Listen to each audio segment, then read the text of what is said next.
अस्सलामु अलैकुम रहमतुल्लाहि व बरकातुहू। मैंने कोशिशों को नसीब के आगे हारते देखा है, लेकिन मैंने दुआओं से नसीब बदलते देखा है।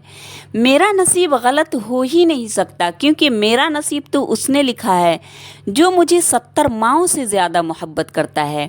इंसान की तमाम परेशानियां दो बातों की वजह से है: तकदीर से ज़्यादा चाहता है और वक्त से पहले चाहता है। जिसे तकदीर पर यकीन होता है वो अपने ऊपर नाजिल होने वाली मुसीबतों से नहीं घबराता। तकदीर उसी से प्यार करती है जो जिद्दोजहद करते हैं। हर चीज़ किस्मत से नहीं मिलती, कुछ चीज़ें दुआओं से भी मिला करती हैं। जब अल्लाह किसी से नाराज़ होता है तो उसे ऐसी चीज़ की तलब में लगा देता है जो उसकी किस्मत में नहीं होती। इंसान बहुत कुछ तकदीर पर और तकदीर बहुत कुछ इंसान पर छोड़ती है।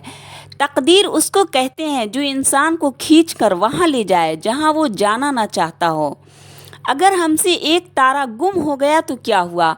आसमान पूरा तारों से भरा हुआ है, और अगर भरे आसमान में से भी कोई तारा मेरी किस्मत में नहीं है तो कौन जानता है, शायद चांद ही मेरा नसीब हो।